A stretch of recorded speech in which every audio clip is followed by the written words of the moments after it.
Everyone, remain calm. Back for more, huh? Oh, yeah. That's how it always starts. But then later there's running and screaming. Somebody talk to me! What is happening? Welcome to Jurassic World. Now, ladies and gentlemen, you're listening to the Jurassic Park podcast. How long is it going to take for that to spread around the globe? You specialize in a subject nobody cares about anymore. You're about to be out of a job. Look at you. Look at me. And look at you. Hold on to your butts. Well, we're back. Welcome to the Jurassic Park podcast. I'm your host, Brad Jost, and we're here to discuss all things Jurassic, including the movies, TV shows, music, toys, and more.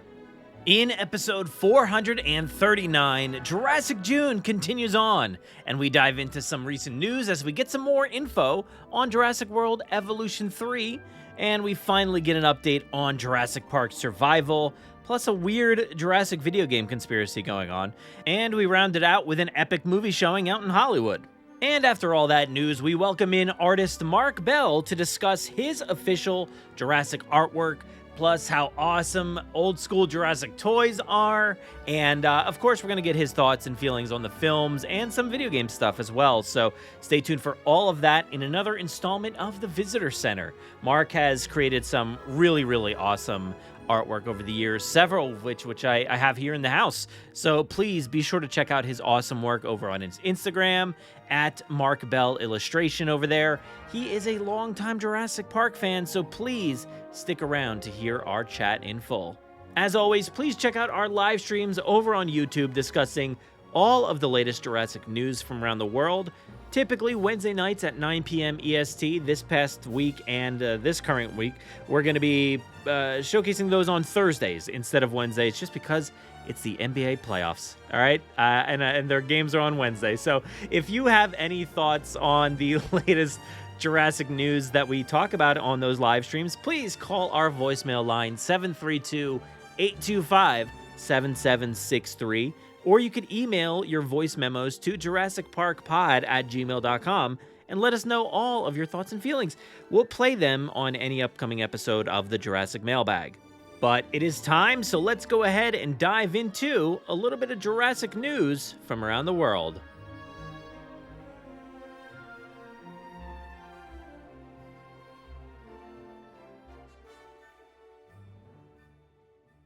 "18 minutes and your company catches up on 10 years of research." Access main program. Access new security.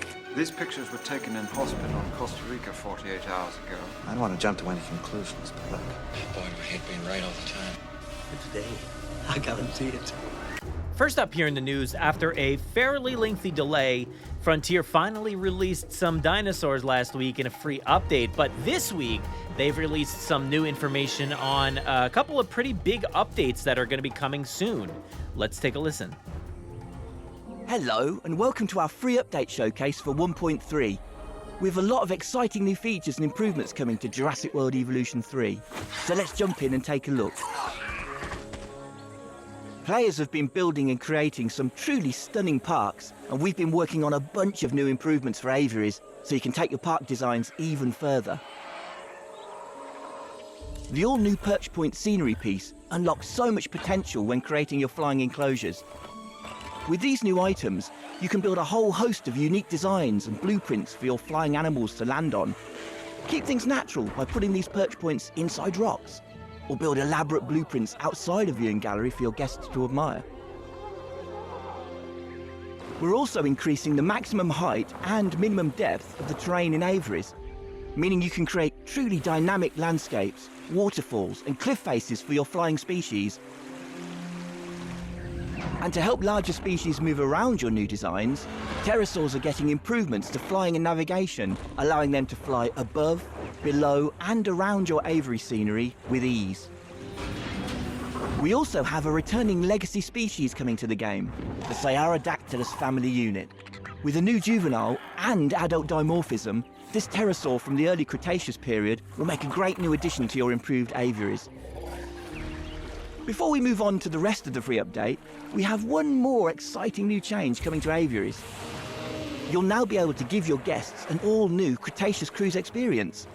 Simply connect the track to the aviary wall and lead them through your newly designed enclosures. With all the improvements coming in free update 1.3, the potential for aviaries and the Cretaceous cruise are endless. Let's now move away from aviaries and take a look at the rest of the free update. Get up close and personal with your favourite land species with the new hatchery drone. Flown from the hatchery, you can scan your species, take photos, or use the new Deep Analyzer tool to perform biometric research, earning you some extra cash and gene modification points in the process. The new Deep Analyzer tool can also be used on your marine and air species. You'll also see some great new quality of life improvements in the game. When going through the scenery tab, you'll now be able to favourite scenery items so you can quickly locate specific pieces at the top of the list.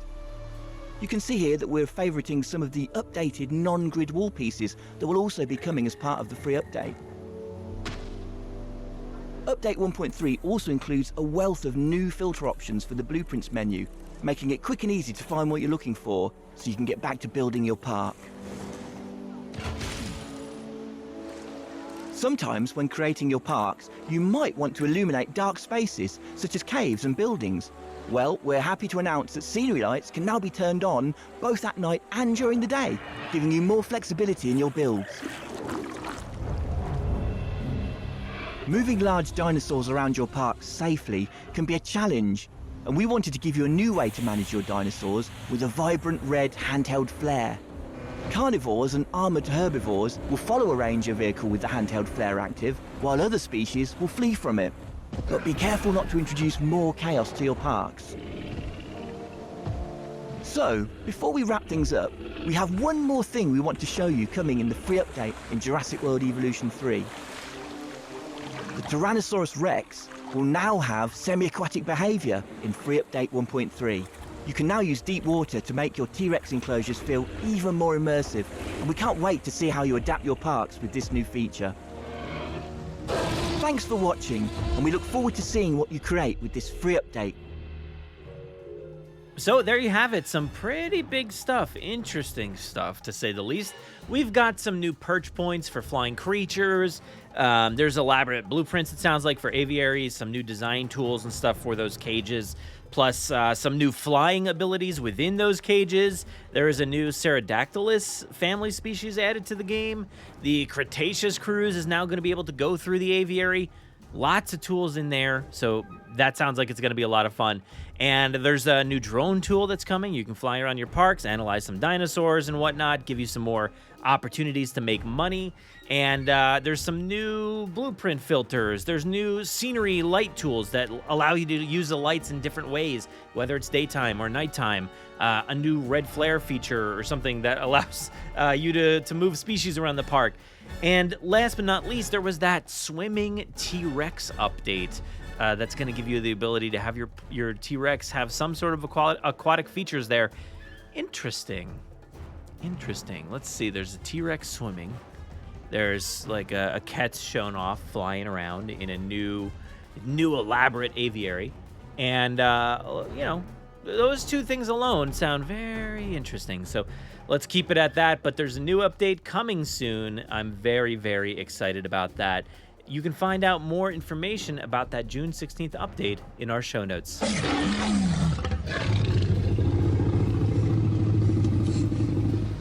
Next up, we've spotted this article here from GameFile.news. Don't know much about this page, but they focused in on a new game that's going to be coming out and some mysterious info out there for Jurassic Gaming. So Sony's PlayStation State of Play recently showcased a sequel that's pretty awesome. Sequel to a game that I really loved, Stuntman, I think it was Ignition.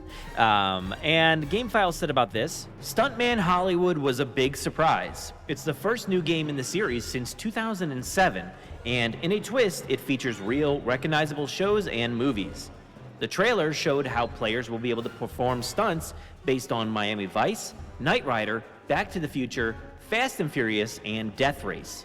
There's another Universal tie-in that the Stuntman's developer and publisher, Saber Interactive, wanted to show but couldn't: Jurassic Park. It's not because they're skipping it.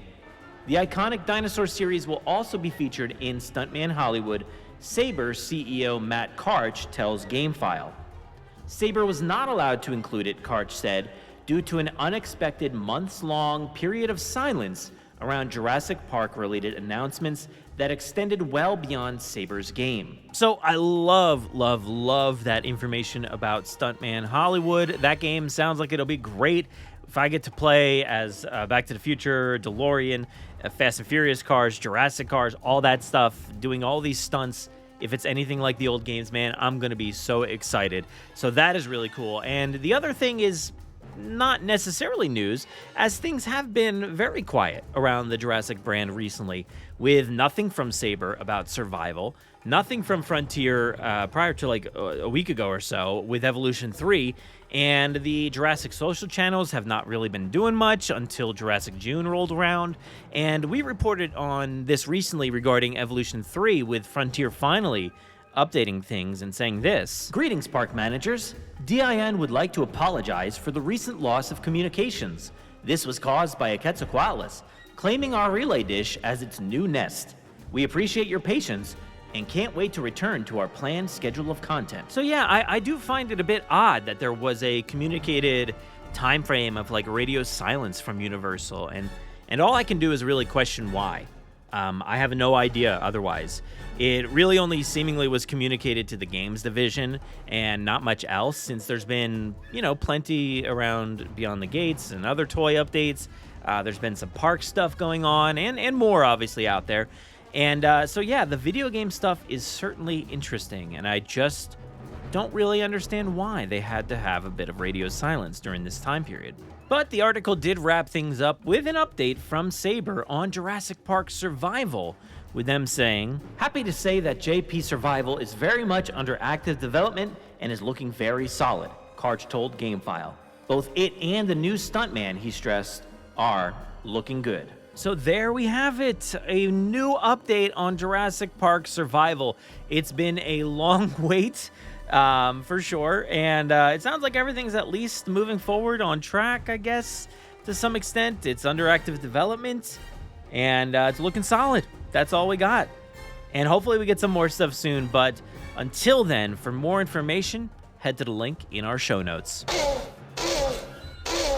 And lastly, here in the news, I can think of no better way to celebrate the 250th anniversary of this country than by watching the downfall of an elderly entrepreneur's fragile ego who thinks that his vanity project is far more important than the lives of the people around him, after repeated warnings from people far smarter than him. And if you'd enjoy that as well, then you too can watch Jurassic Park at the Hollywood Forever Cemetery on July 4th with some fireworks. Here is all the information. Return to Jurassic Park for a 4th of July extravaganza where dinosaurs and fireworks combine. Stomp the yard with the Steven Spielberg classic that brought dinosaurs back from the dead. It's a stampede of fierce fun and velociraptor with the one that started them all. Picnic outdoors, with or without green jello, at the Los Angeles State Historic Park. With a glorious natural amphitheater, escape the humdrum for an adrenaline rush of a tooth and nail thrills under the stars. With this Cinespia-sponsored event, you can head through the gates, the cemetery gates, at 7:15, with the movie starting at 9 p.m. Be sure to follow the link in our show notes to buy tickets. Oh, there it is. There it is. Let's open up the doors to the Visitor Center as we welcome in artist Mark Bell to discuss his official Jurassic art.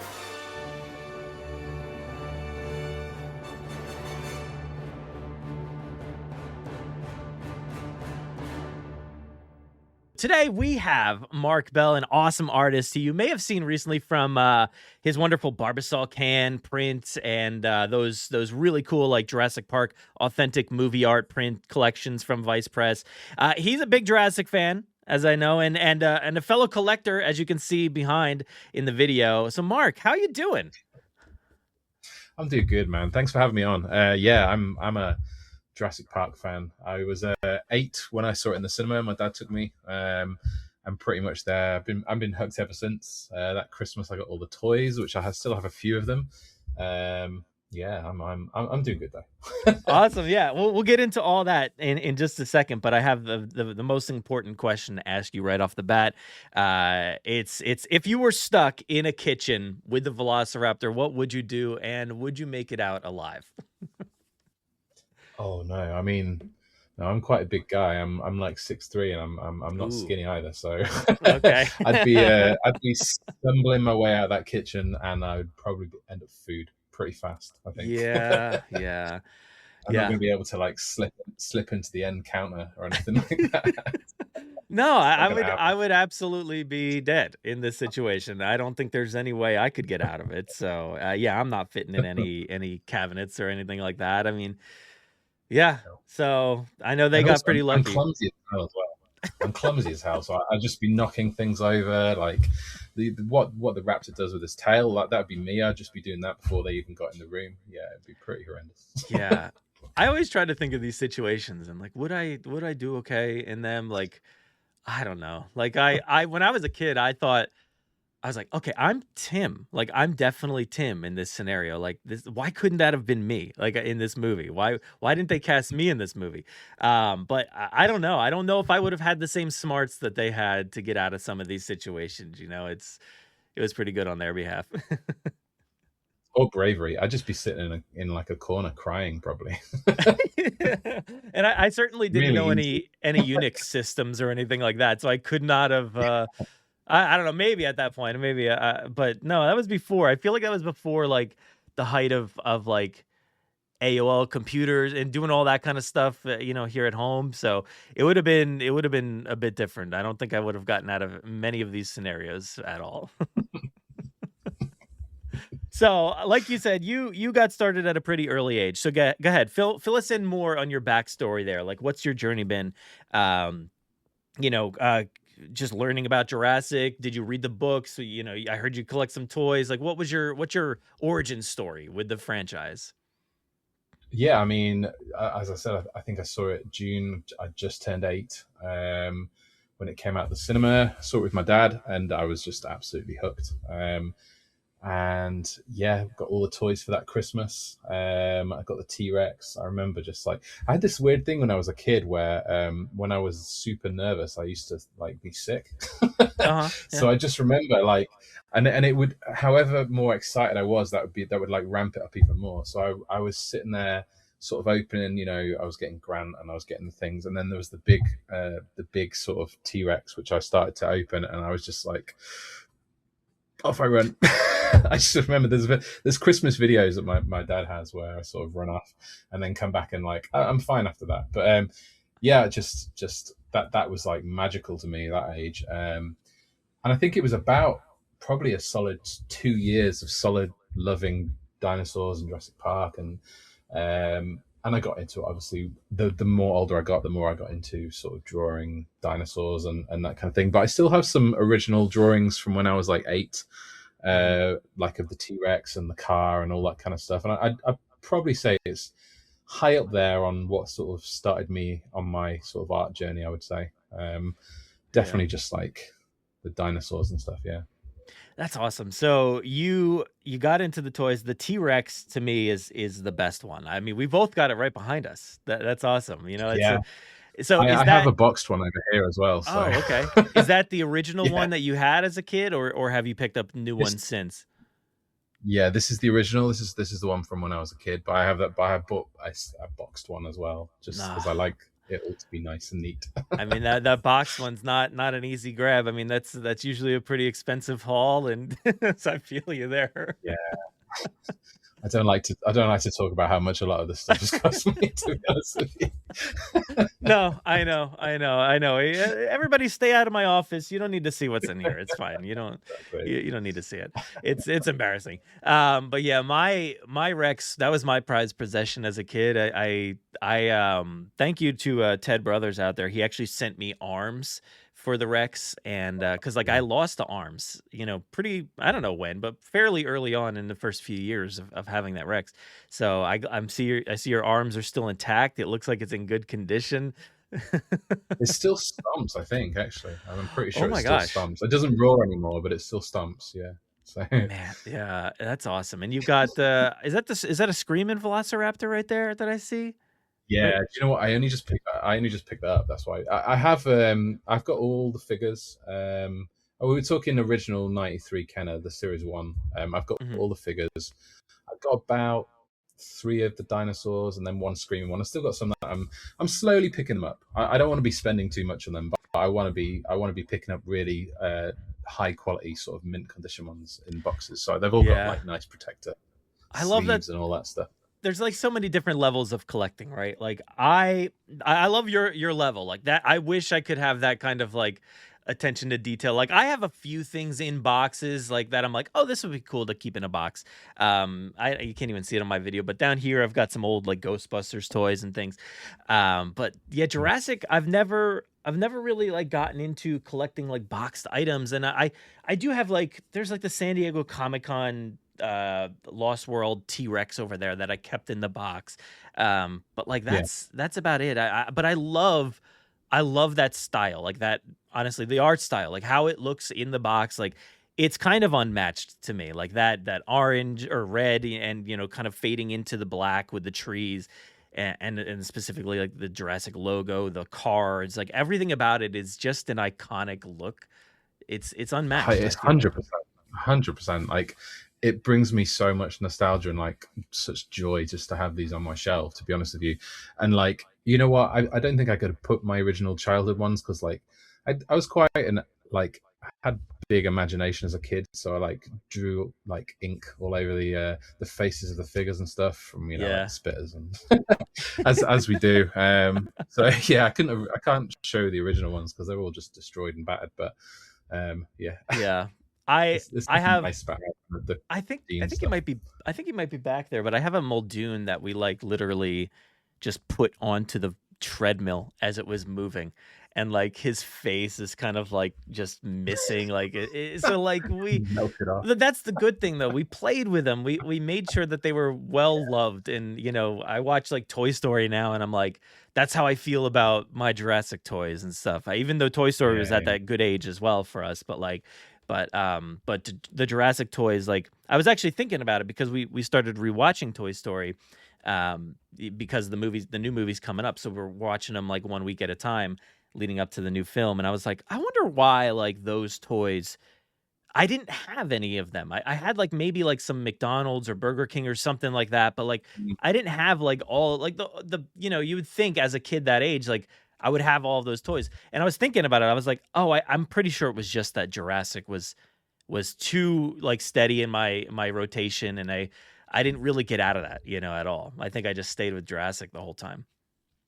I think you're right. I can't really remember any other toys from around that time. I was massively into Sonic as well. That was the other thing, and I distinctly I love Toy Story. I think I was what was that 95 wasn't it? So I was maybe Mhm. 10, maybe just about to go to secondary school. So I probably secondary school is like the sort of older school over here. So yeah, I probably didn't want to get toys because it would be uncool to be sort of having toys at that age. I don't know. Well, Yeah, I don't know because I was thinking that as well, but then I was pretty intent on getting like the Lost World toys in '97. So like yeah. yeah, there was that weird gap where like in the middle there, I just didn't have any Toy Story stuff, and I liked the movie, so it was a weird like thought for me. But like you mentioned the other day, like your family has the old tapes and stuff at home. Like that's what I've been doing. I've been going through old videotapes. I got my camera here. I've been digitalizing like all of them, and it's been fun to kind of see like unboxing all those old toys and stuff at birthdays or Christmas. That Screaming Raptor, like you have behind you, my best friend, who's still my best friend today, like he got me that, and I was like recording like a little video for him. I'm like, dude, I just watched this video of me opening this present you got me in 1993 or Oh mate, 4 or whatever that's that was, and so I'm like, sweet. look, it's right here, it's behind me, like so. Man, I feel like we are obsessive in that way. Like I guess toy collectors are in general, right? Like we kind of like love to hold on to these things. But Yeah, yeah, I love that Jurassic has been this staple for us. The way Star Wars has for a lot of people and other franchises. So that's our thing. I love it. yeah. That's cool. I mean, outside of that, I have a few little bits. I collect a lot of the movie posters as well, obviously, because that's the sort of the genre that I'm heavy into is the movie posters and stuff. That's what I do a lot of. And I also very recently, for my birthday, my parents got me a production storyboard from the movie props thing. So I've got an actual storyboard piece with Steven Spielberg stamped on it and all that stuff. It's one of the ones they would have used on the walls. I think it was Phil Tippett's probably. Oh man, that's awesome. Yeah, I've never gotten into that. Have you gotten into? Is that the only piece that you have like that's like authentic, like from the movie? Because I know a lot of collectors get into like real, like physical props and things like that. I've never done that though, unfortunately. I only just started understanding this whole world. I went on a bit of a deep dive trying to find some of this stuff. And yeah, some of the things people have is crazy. I was talking to a friend of mine, Gareth, who's a massive Jurassic Park fan, and he said that one of his mates has like the Arnold arm, the actual one they used, which is not. I don't even know how much you would have spent on that, but there's a limit, I think. But this is cool, so.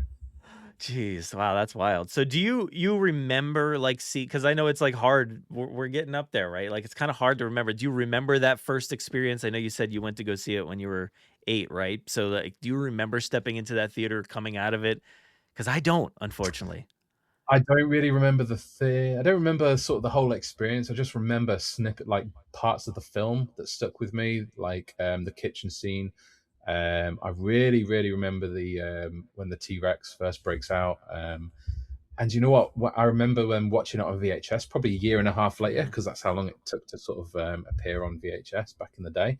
And there was so much more that I didn't remember at all. And there was a lot of it I didn't even understand probably at that age, sort of the behind the scenes, the story, and sort of why Nedry did what he did and all that kind of stuff. But yeah, I don't remember a lot of I just remember snippets. Yeah, you said the VHS like that's to me like where like the fandom really grew, right? Was we had this thing on VHS, we could watch them all the time. I remember like just the feeling of watching The Lost World on VHS because it was just with the crackles of the VHS tape and just how ominous the opening of that movie was. It felt so unique and special. Like that's the one that really stands out to me. Definitely. I think all our TVs were like 15 inches back then, so it looked amazing anyway. It was sort of 420. I want to get one of those again and just like set it up in the corner, just have it on loop over there, just on a VHS, just run that thing dry. I think that'd be the best way to do it.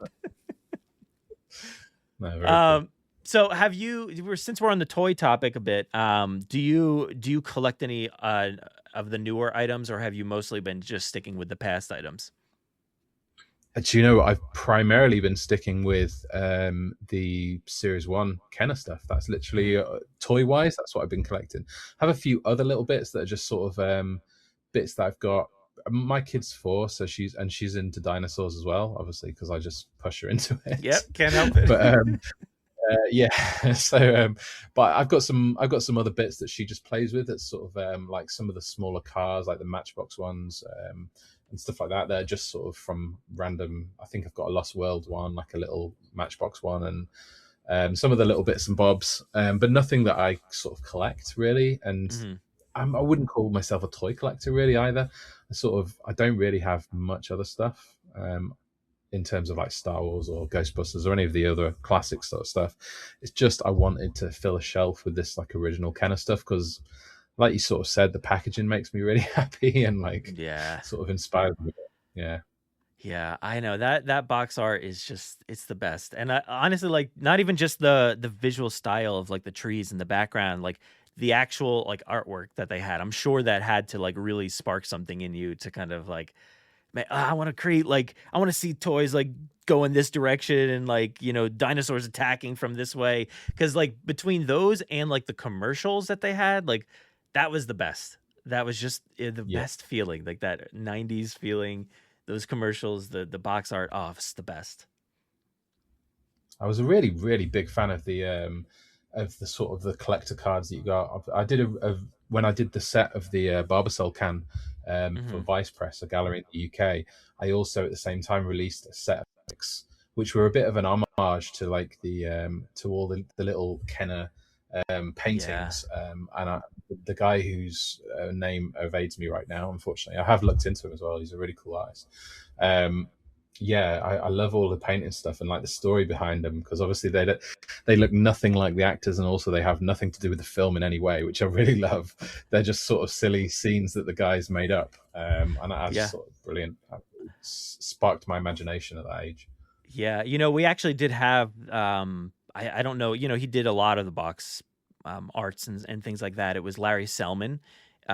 We had him on the show once, and that was an awesome conversation, because like just to get the insight into like what went into making that and what it was like at that time to do that. Oh, that was cool. So shout out to Larry. He did some awesome work on a lot of that stuff. I don't know, not everything, I don't think, but like a lot of it, and it kind of gave it that identity that we all remember and love. So yeah, that was the best. But yeah, and the I love that they took, like, especially on the box art, like they took this iconography from the film that was just so iconic, and then even made it cooler. Like they found a way to just make it feel all so much cooler. Give us characters that like never existed, and certainly like made them look cooler. Like you were saying, like they didn't necessarily look like the actors, but they looked like the action versions of them. That's it. It's pretty cool. Yeah, I mean, outside the toy stuff, I collect a few. I've got some of the Michael Golden covers. He did a lithograph set of black and white covers, which I've got the set of those. I've got the Crash lithographs, like a whole set of those. I think they came. I think we've all seen them on like cereal boxes when we were younger and stuff. The actual artwork is sort of 18 by 24, I think, or something like that. So I've got a whole set of those, which are all nice. Yeah, and other than that, I have the. Do you guys know the Folio Society? They're a book sort of book publisher, and they're based over here, or maybe they're not. But my good friend Joe, who is Vex That Fox, they had designed all the sort of illustration for it as well. And I was very lucky. Joe is a lecturer at one of the universities, and I went to do a bit of a talk there, and they gave me the two books, and all illustrated inside. Like they'd actually done doodles and stuff for me, so that's a really big sort of piece of my collection, Jurassic Park. Heck yeah. Joe's awesome. Joe's been on the show at least once or twice, I think.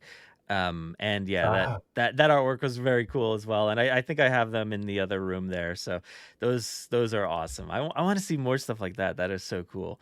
But yeah, so that's kind of your origin there. Let's talk. I want to talk more about the films too. So because I mean, you love what? How do you love the first 2, 3? Like, what are we talking about? What's JP3 to you? How do you feel about that one? Sure. I think, if I'm being honest with you, The Lost World was pretty good when I was a kid, because I was that age. I was 13 or something, or 12 when it came out, something like that. So I was still in that age where I thought it was brilliant. Jurassic Park 3, I really remember doing. Me and my buddy came home from watching that, and we were into doing sort of silly video. We had a video recorder, and we were doing sort of silly. We'd get the toys and we'd sort of make our own stupid movies, but we were like sort of parodying them a little bit. And I distinctly remember us both being like, "Oh, Dr. Grant, I'm never going back to the island. Oh, here's a bunch of money. I'm going back." And I think we realized it was a bit silly, but I mean, watching them again, I think like they're good films. Like, I just think they sort of missed what the original was, like that wonder and that sort of, and that sort of almost horror sort of feel of the first one, which like in a weird way that they just wanted to cram action in. That's what it felt like, and you missed all that sort of the niceness and stuff. Yeah, I mean, like, as much as I love the films. Yeah, as much as I love them, and I love the Spinosaurus, like it's trying to be Michael Myers in a way, but like not capturing that horror that like some of the first 2 films had even. So yeah, that one to me, like that's unfortunately the first movie I remember watching for the first time, Jurassic wise, in theaters. And I was just like, oh, and that feeling never left me, like how bummed I felt after watching that one. Yeah. So Yeah, that's one Yeah. that's stuck with me, but I've gotten over it to a certain extent, and I'm like, I see what you mean. It's like they're just good, they're fun. They're fun watches. So I think if you take Jurassic Park out of the equation, that they're probably pretty good films. If Jurassic Park never existed, you could be like, well, these are decent dinosaur films, and I think that's the way. Even up to like now, when I go see a Jurassic Park film, I'm just like, you know what? It's more dinosaurs. It's more sort of backstory. It's more sort of opening up the world a little bit, and I just take it like that. I just sit and watch it and enjoy it, and not be like, this is nowhere near Jurassic Park, because that would be a weird thing to do. that's the problem. Like, that is what people do. That's like, unfortunately, Jurassic Park is too good, right? Like, it's too good of a movie because now everybody will never stop comparing it to everything else to it. And you mentioned like the awe and the wonder. Like, I'm like, we can't ever go back to that. Like, that's never gonna happen again. We're never gonna feel that. That was a completely different time with CG. That was like just something we'd never seen like in that style before. So it's just impossible to go back to that. So when Jurassic World era comes around, you get those 3 films. Were you like you just said, you're enjoying, like were they movies you fully enjoyed, like to the the extent that you did maybe some of the other ones? Yeah, I think so. Not obviously not the first, but the first 3. I sort of, especially Lost World. I remember coming home from that and being like, yeah, it was really good. It was really good. I really liked the raptors and stuff. And but I knew in my heart it wasn't sort of the same. It wasn't quite there, and I sort of didn't then have that same. Oh, I need to go get all the stuff. I need to sort of like I sort of was out of it at that point, I think. And maybe that's my age. Maybe it was perfect for Jurassic Park, and I was a young boy who just loved Jurassic, like dinosaurs and stuff. And then by the time I was sort of 12 or 13, I was just I want to go play PlayStation or whatever was going on in '97. Who knows? Yeah, and I mean, like I've been one to really enjoy, I think, Jurassic World, Fallen Kingdom, Dominion. By the time we get to Dominion, like, did you feel satisfied at the end of all that, or were you like wishing there was something else or different direction? Because I know it's divisive. The whole series can be divisive in the directions that they went. Was that something you were satisfied with at the end of that trilogy, or? I don't. I sort of came out and went, well, that was fun. I don't think that's the thing. I don't think I took it very seriously. I was very much like, I liked having sort of the cast and stuff back a little bit. And I don't know, like, to me, it just sort of felt like, well, there's sort of pointless doing any of this really. But at the same time, like I said, like that sounds so bad, but at the same time, like, that it's more world expanding, and it's sort of giving more depth to the characters and stuff. And there was some ridiculous stuff in it, like where Chris Pratt like punched a rubber puppet like a Muppet. It was like, the Dilophosaurus that comes in, he sort of goes, wow. Yeah. I was on the floor laughing. I really was, because it was meant to be like really heroic, but it just looked like he like punched a Muppet. That's what it looked like. It was insane. I think they could have probably leaned more into that, like that silliness of that moment, because you're right. It was taken a very like serious kind of tone, heroic kind of moment. But I think if they had leaned into like how silly that is, it would have been more accepted, I think. And nobody'd be talking about it. It'd just be like, that was hilarious, and at some points in the World trilogy, they like, there's that scene in Fallen Kingdom where he is like rolling away from the lava, like that. It's not trying to be comical, really. I don't think, like, it feels like it's trying to be serious, but it just ends up being funny in like a bad way. And you're like, if you had leaned into that a little bit more and been funny about it, I think it would have been like better, like a more accepted film. And same thing with Dominion. There's just some of those moments where you just kind of like, all right, we're having fun with it, but like we're taking the moments seriously that we need to, but yeah, we'll have fun along the way. Yeah. I also think like Mystery Science Theater and stuff like that has warped my brain. I think it's anything that's got a slight sense of humor to it. I'm like, I will sit and riff in my head and just like, I can't help that. Have you gone to see The Mandalorian and Grogu yet? I have not. No. Weirdly, I'm not like, I like Star Wars, but I'm not like a huge Star Wars fan. Like, I haven't even seen the Series 3 of Mandalorian yet. So, okay. and yeah, so and I've also got a 4-year-old who doesn't sleep great. So, I sort of my time to watch is really like we pick things that we really want to see, but yeah, few and far between to when I actually get full on sort of times to go and do what I want to do. But it's on my list. But there's other stuff I want to see first, I think. So the reason I bring it up is because like there's a lot of parts in that movie that like they lean hard into like we know how silly this is and you're gonna laugh, and I find that movie hilarious because like if they had taken it too seriously it wouldn't have been funny, but like they're having fun with it, and like some of these little aliens and stuff are so funny that like when they speak you're just like, oh, this is the best. So I kind of wish like Jurassic leaned into that a little bit at times, but some comedy that didn't work for me was in Jurassic World Rebirth. How did you feel coming out of that movie? Last year, what was that last year? You know what, actually, I was, yeah, well, I think it was last year. Yeah, I was actually more positive about that than some of the earlier ones, only because I think they tried to do something a bit different, which I think they failed a lot as well.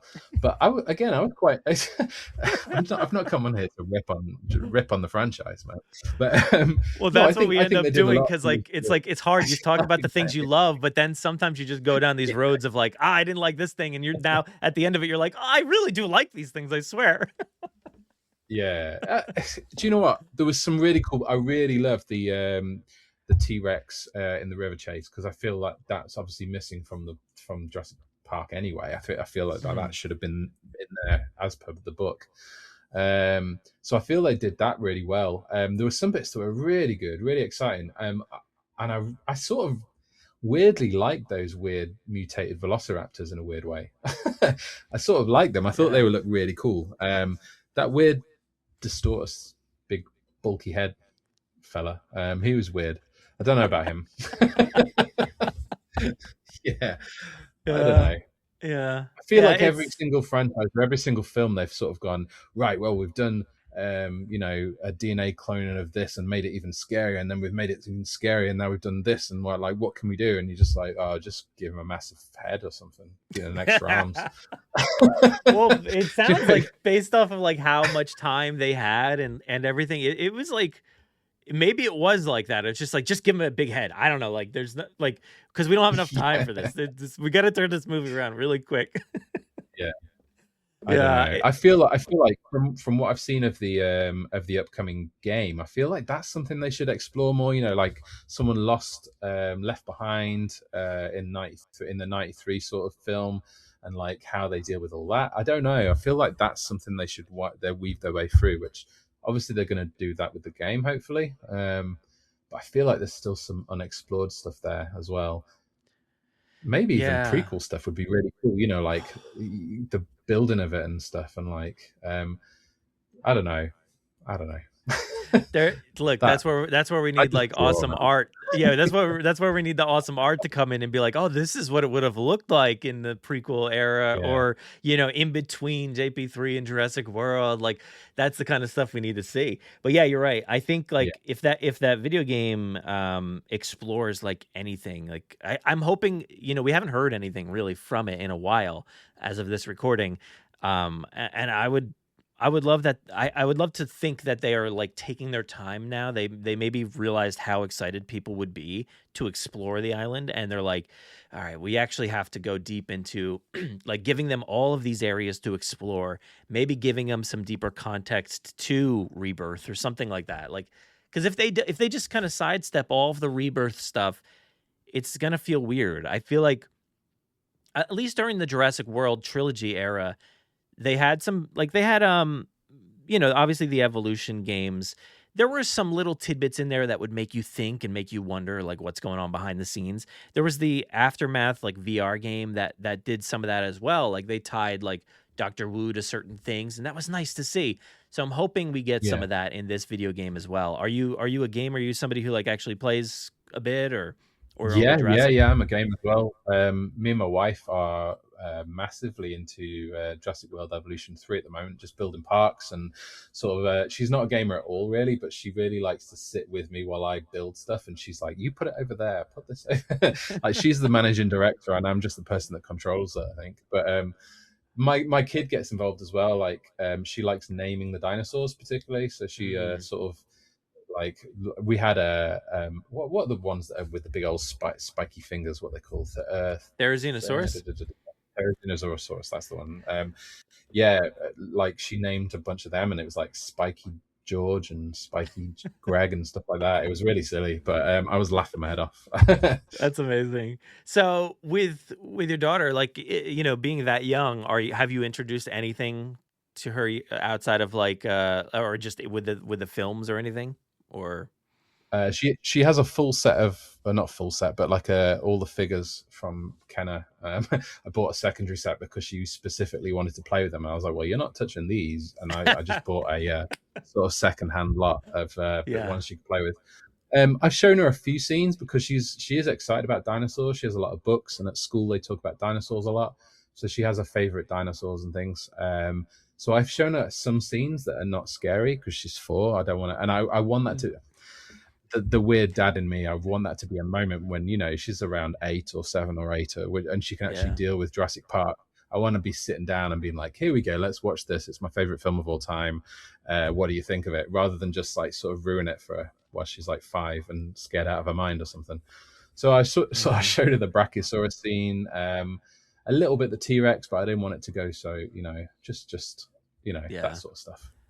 You know, if I've learned anything, it's like I had so much pressure on myself to like reveal these all of my favorite movies. You know, watch a Star Wars for the first time, or Jurassic or anything.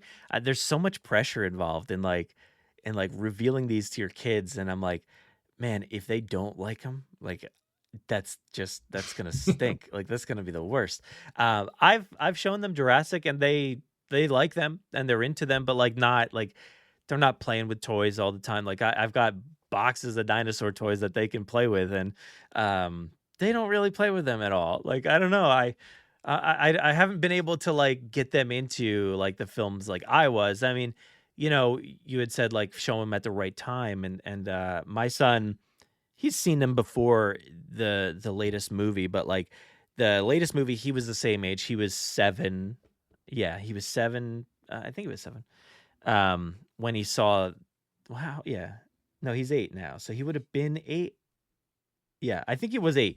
And I think that's like what I was when I first saw the movie, or something right around there anyway. And I was like, that felt special to me to be able to like show him this movie at that same time period, the same age and everything. And so that was his first Jurassic movie in theaters. And he got lucky enough to go to that screening that had Frank Marshall and Gareth Edwards like do a Q&A after. So that was really cool, and everything. But I was like, I hope this hits in that same way. I don't think that it did, because he's too much into other things by that point. But like, yeah, it's really hard to have that much pressure on like really hoping it pays off. So like, do yourself a favor, just kind of chill, relax, and don't expect much, because they'll probably just be like, that was fun. Yeah, exactly. I mean, that's the other thing about these films, and the newer films in particular. Like, we're to a degree, we're maybe a little bit the target audience, but you know, we're dinosaur movies. You know, they're for kids, really. And I feel that way about the Star Wars films and stuff, like the newer ones. Like, it's not for us. It's for kids, and like, you know, kids get a lot out of that stuff, generally. But yeah. Yeah, we tend to take them a little bit too seriously, because we're all getting it. Yeah. I'm doing a podcast about a movie. Like everybody's got a podcast about movies, and like doing reviews and professional reviews, written, audio, whatever the case may be.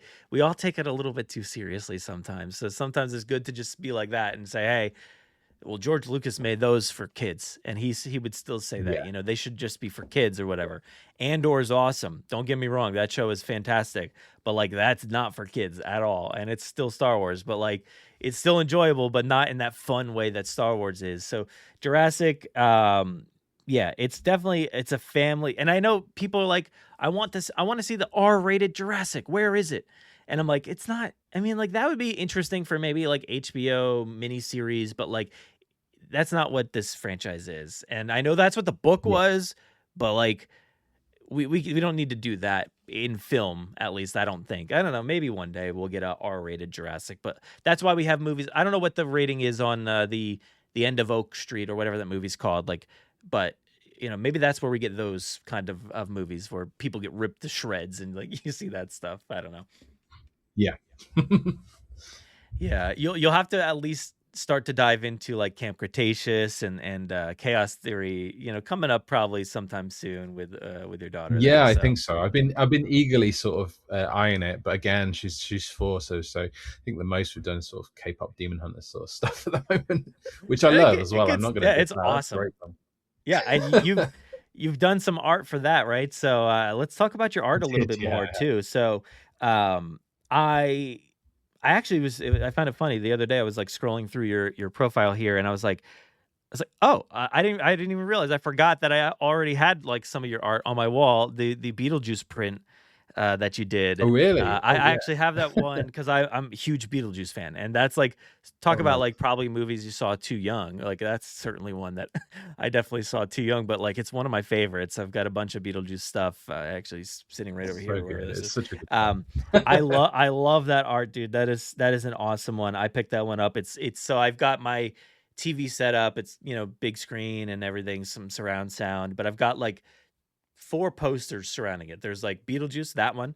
There's like Jurassic Park, Indiana Jones and the Last Crusade, and then Empire Strikes Back. And I've got popcorn buckets. So I've got my setup is all set. And you're right there. Cool. I'm staring at it every day. Oh, it's awesome. I love that print. It is so good. Did you get the foil one or was it the green one? I just have the green one, but I think I'm happy with the green one. I saw like more of the foil one the other day, and I was like, oh, that would have been good though. Oh man. It's hard to show what that looks like in mocks and stuff, but yeah, I think it came out really well. But the green one is the one I designed, so like a variant always comes afterwards. So I sort of just the variant sort of gives me a bit of what can I do with this to make it fun? So but the green one was the way it was designed. So how do those variants come about? Like is that something like you design and like you say, okay, well, this is going to be like the foil or whatever? Because I don't know how any of that works. Like is that something they design or you? Or where's that come about? Me generally, I think. But I mean, normally it's a discussion you have with a gallery as well. You're like, hey, we want to do a piece, and normally it's okay, we'll do a regular and we'll do something on the side. So again, with the Jurassic Park ones that just came out a couple of months ago, that sort of had a second one. Matt Ferguson, who's the big artist in the UK, he also is the art director for Vice Press, so he sort of helped me with the variant on that one. And he was just like, I did the grey one, I think, originally, and it was a sort of grey with the colours of Barbasol. And he's like, make the variant like nuts, make it green neon sort of. There you go, you've got it on screen right there. Yeah. Make it neon-y and off colour, sort of like the toys and like the particularly the marketing around Jurassic Park in the 90s, like sort of like weird neon colors on top of the sunsets and stuff. So yeah, I mean, with the colors of that one, I've got Matt to thank for. He was pretty helpful. He usually is, actually, to be fair to him. But he pushed for sort of like go more nuts than you would do, which I thought really worked. So originally I just changed the colors of the DNA in the background, and he's like, no, make the whole thing like, make it turquoise and make the white yellow and stuff like that. So but it came out well. That's an idea that's been the Barbasol one's been around for a couple of years. And I kept getting quite a lot of pushback because Barbasol is a brand in the US. Now, I didn't even realize that at the time. So obviously with licensing, you have to sort of go through obviously Universal for Jurassic Park, but in particular, if your print or your artwork is going to be sold and it has anything like Jeep or Explorer, the Ford Explorers, that has to go through them as a separate licensing thing as well. Some cast members have it written down, so you have to go through their estates as well.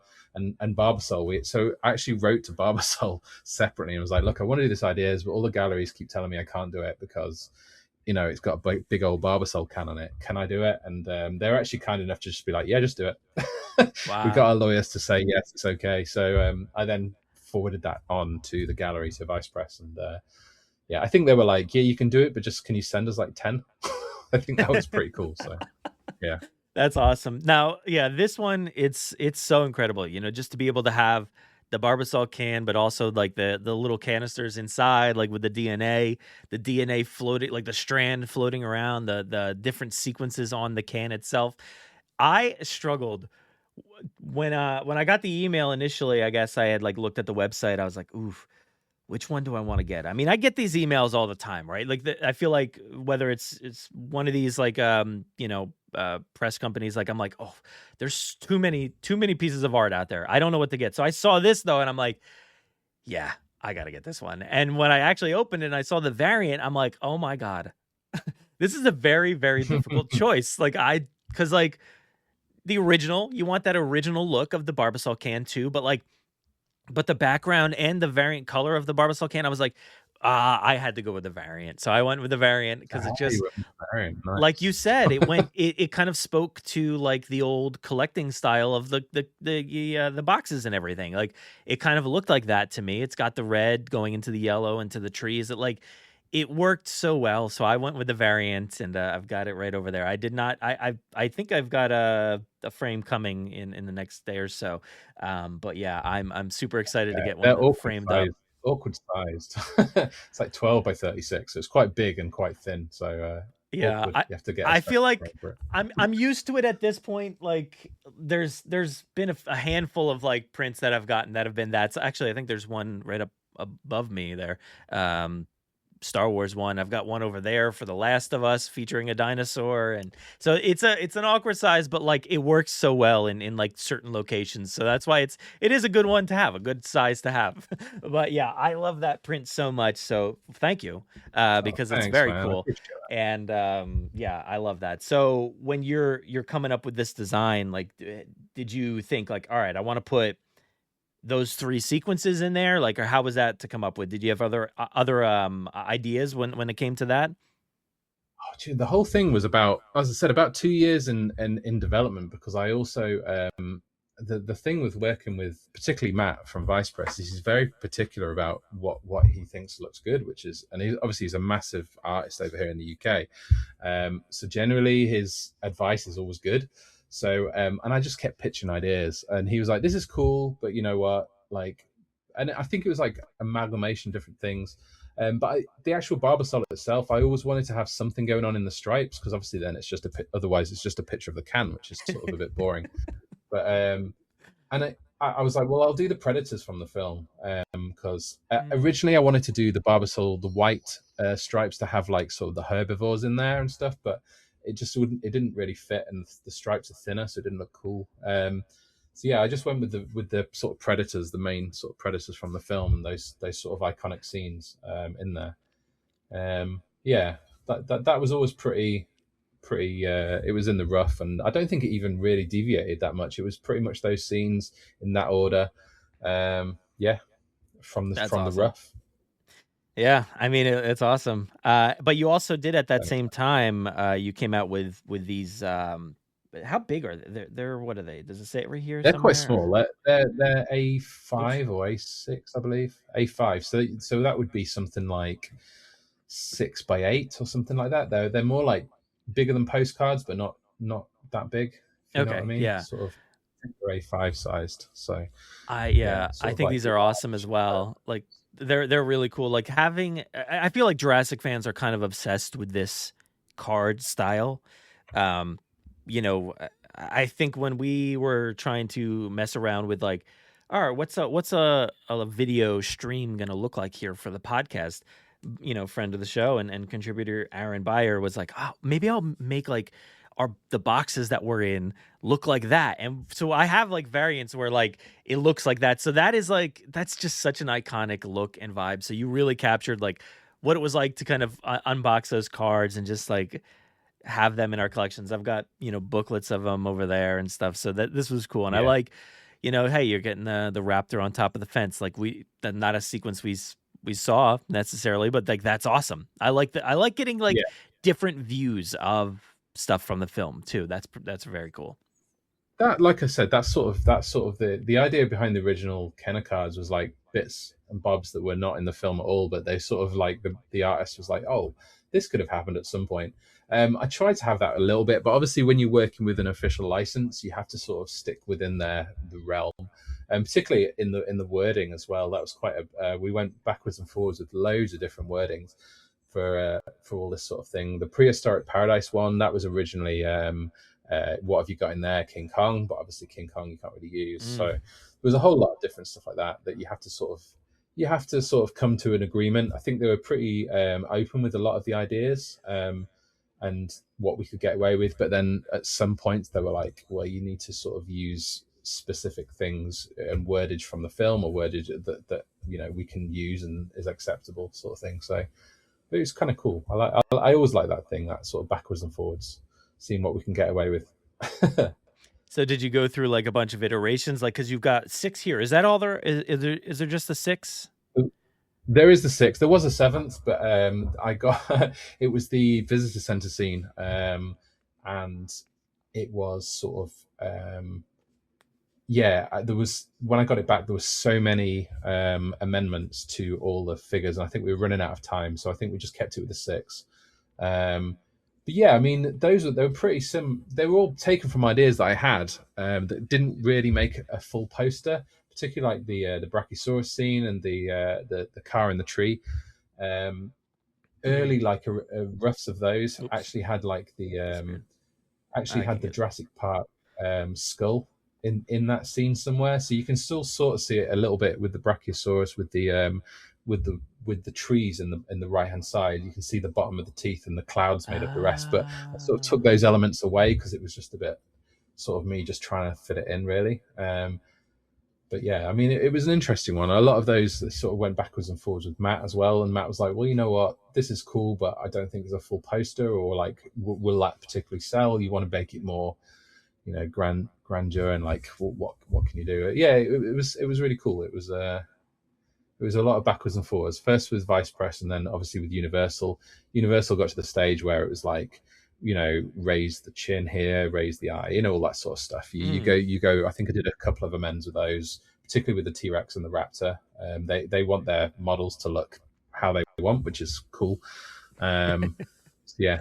Yeah, it's good. I don't get frustrated with that stuff. A lot of artists do. Oh, really? Yeah.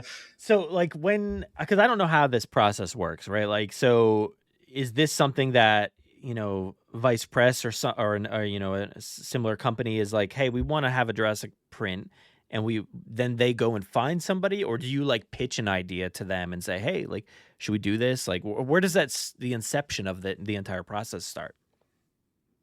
Well, to be honest with you, it can come either way, really. A lot of what Vice Press do is sort of pitch at artists that they think will be good for a certain thing. But to be honest with you, I've known those guys for quite a long time. James, in particular, I go see films with quite a little bit, and we actually went to a Jurassic Park museum / toy shop called Rexy's Reviews in Newcastle a couple of months ago. That was really cool. Got to shout out that place because he drove us around in his Ford Explorer, which was really nice. Andrew, the guy's name is. He's super nice. Is that this place here, right? Yeah, that place there. It's really cool. It's sort of like half a museum and half a shop, but they only sell stuff with dinosaurs in it. And he's got like the Jeep, and he's got like the Explorer as well, and a load of cool photo pieces, which is pretty sweet. That's cool. That's the guy. That's Andrew. He's a nice guy. And he drove us around in his. Oh my gosh, really cool. That's amazing. But yeah, so. I hang out with James quite a little bit, so I know him at this point. So stuff like Beetlejuice, I think, got pitched to me, but I think Jurassic Park in particular, I was like, look, I've got these ideas, what do you think? And him and Matt sort of get together, and they're like, yeah, this could work, or what, can we work on this a little bit more, or something more like this. I think it comes up from either place, really. Sometimes people can reach out, sometimes an artist or a gallery can reach out to an artist, or the artist has an idea that the gallery thinks, yeah, what, this could work. So in this case, it was me pitching to them. Yeah. So how does that feel? Because like you're a big fan of Jurassic, right? And then you design official stuff at this point. Like you've done a handful, I think now. And how does it feel? Like you get the tube, you open it up, you pull out the Jurassic print. Like it's got to feel good, right? It's really cool. I mean, so I did an original print probably 7 or 8 years ago now, and that was my first official print, and it was Jurassic Park, and that was like I couldn't even like imagine that feeling, like especially growing up and loving Jurassic Park so much. It was pretty dark feeling, but I distinctly remember being like, if I die tomorrow, I'll be happy with what I've done, which is a weird thing to be thinking, but. Yeah, and then obviously I worked with a company and we did a lot of Jurassic Park merch, a lot of T-shirt designs and all that kind of stuff. And it sort of becomes a little bit more like working with, because you're working for a licensor that's working with a franchise, that kind of thing. So it's not as special doing that sort of stuff, but there's still something really cool, even if you know all the behind the scenes and you're pitching to, a gallery that's then working with a sign-off team from Universal or something. It's still really, really nice. I've done an awful lot now. Oh, there you go. There's another one. Yeah. I've done an awful lot of sort of official stuff. So that special feeling isn't really there anymore when I get like the sign-off. When I'm just like, oh, cool. That means I don't have to do any more work with that. It's usually what I feel like, to be honest with you. that particular one, that's the first one I did. This one right here. Yeah, we had to argue a lot with the Jeep. In fact, I made the Jeep quite different to the actual Jeep, like the number of grates in the front, the shape of it and stuff, because we had to make it different from an official one, because obviously it's not Jeep licensed. I think in the end they were like, but we're not taking any responsibility, sort of thing. I think that's as far as we got with that, and so we're like, cool, so we'll release it. That was like a 6-month wait as well, I think, that one. But yeah, I feel like a lot of Jeep fans like really are very particular when it comes to like what they see on, I don't know, maybe art prints, but like recreations or toys. So yeah, it comes down to the licensing a lot of the times, right? Like, so that's a good note to at least take forward when we talk about some of the way things look. I remember this one too. This is a great one. I really love that raptor on that like orangey background. That's so cool. Yeah, again, it was the first time I sort of wanted to sort of hit that sunset original toy vibe, I think. It resonated with a lot of people as well, and there was the raptors just look so cool. I think that's just like, despite it being my drawing or whatever, like outside of that, the raptors just look amazing. So well, that's awesome. I love it all, man. It's very cool, and I can't wait to see more. So much, hopefully you get some more Jurassic stuff in the pipeline at some point. I love it. Yeah. So I can't wait to put this one up on the wall that I have here. I got to find a spot for it because I'm running out of room. I buy too much art. That's the problem.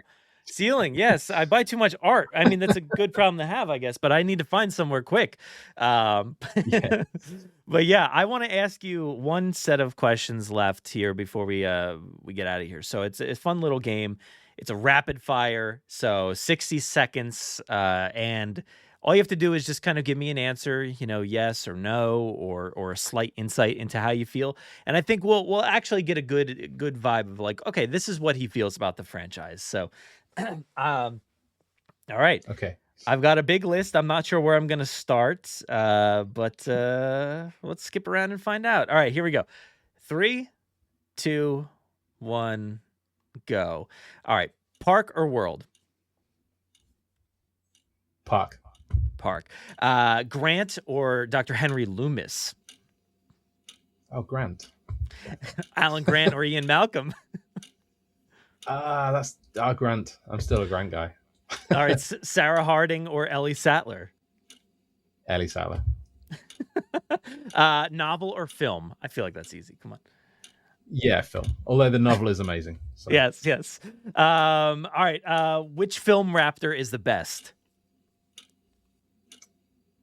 Awkwardly, the second one, Lost World. Okay. The tiger strap. It's awesome. Spinosaurus or T-Rex? T-Rex, yeah. Is Dr. Wu evil? Yes or no? Money's evil. I think that's the cause. There you go. There you go. Being evil. Dinosaurs or theme park monsters? They're theme park monsters. Yeah, they are. Oh, there we go. Time's up. I have a long list. I was like trying to skip through because like I don't want to always do the same ones, but yeah, that's a fun. That's a fun little exercise I like doing. So we get to learn a little bit about you and what you feel. But thank you very much for joining me today. Is there anything you'd like to let people know? Any places to find you? Anything you've got going on before we head out of here? No, I mean, thank you so much for having me. Firstly, there's nothing huge coming up really for me. I've got an awful lot of work in the pipeline that I can't really say much about. So I think I'll be at Vice Press Open House, which is in September, which you could probably find on my Instagram page some details about. And I'll be at Thought Ball this year, which is a big sort of artist sort of get together in Harrogate. And I'll have some bits and bobs there as well. And there is talk about me doing something dinosaur and Jurassic Park related in the future, more of a sort of exhibition-y sort of thing. But I can't really say too much about that at the moment. So I'll leave it there. All right. So so with these prints, are there any, because I actually don't know at the moment, are there any still available for like the Barbasols and those cards, or are they, because I know sometimes they go pretty quick, but... Yeah, sometimes they do. I think screen prints tend to go really fast because of the limited nature of them. I think we went pretty high with the numbers on these, so you can still pick them up at Vice Press. I believe it's Vice-Press. I will check that, and I'm sure you can. Yeah, I'll add a link for sure into the show notes. They've still got some, for sure, and I believe they have both sets. I think there's still bits and bobs available, and definitely the smaller sets. We have a load of those as well. There's also a foil, like a secret foil in each set as well for the smaller sets. The set of 6 cards. There's like we put an extra foil in each one, which is a random foil of a card. So that's quite cool as well. Nice. People are finding those, and a few people are like trading them, which is quite nice. Oh, that's awesome. Yeah, well, and you're Mark Bell Illustration on Instagram, right? So everybody go follow him. I'll put the links in the show notes. And thank you so much. It's been fun learning about your history. Thank you, Brad. It's been awesome. Life will not be contained. Life breaks free, it expands to new territories, and crashes through barriers painfully, maybe even dangerously. But, well, there it is. There it is. I'm simply saying that life finds a way. That'll do it for another episode of the Jurassic Park podcast. We appreciate each and every one of you for listening in and sharing in our love of Jurassic art. Because what would this franchise be without some incredible art, from box art to the posters, the incredible iconography of this franchise in general, from vehicles to the dinosaurs themselves, the logo. Everything about it is about incredible art. And a huge thank you goes out to Mark Bell for joining me to talk about this. He reached out and said, you know what, let's talk Jurassic. And I obliged, because I love talking with fellow Jurassic fans out there, and being of that same age, you know, we have similar experiences, and I love to see that somebody is out there making a living off of loving Jurassic, you know? That is so cool. So a huge shout out to Mark, and his artwork is incredible. Like I said, I've got several pieces here at my house. You can pick up your own. There's plenty out there, whether it's from like, I think Bottleneck has had some, Vice Press. There's other places out there. Please check out his Instagram. Just Mark Bell Illustration on Instagram. And yeah, be sure to check it all out, because it's really, really incredible work. Thank you, as always, to our podcast host, Podomatic, for giving us a place to upload the show each and every week. And everybody out there, please just know that you matter. Stay safe, be kind, fight for representation, change, and equality in the Jurassic franchise. But more importantly, outside of it, in the real world. It's especially needed these days. Let's be sure to make this world a better place. I'm going to go ahead and hand things off to myself for the outro. Take it away. Saddle up. Let's get this movable feast underway. Continue the conversation with us on Threads, Facebook, and Instagram. Watch our content over on YouTube. find us on the web at JurassicParkPodcast.com. You'll find today's episode show notes, articles, and so much more. You can listen to us on Spotify, Apple Podcasts, Podomatic, our website, or wherever else podcasts are found.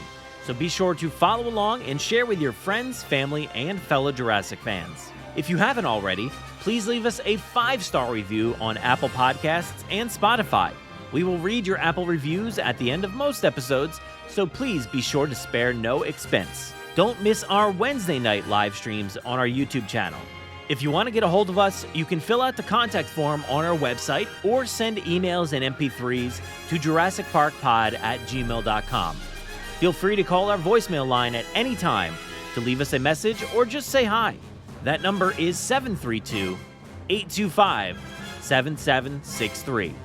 Thank you so much for listening, and enjoy.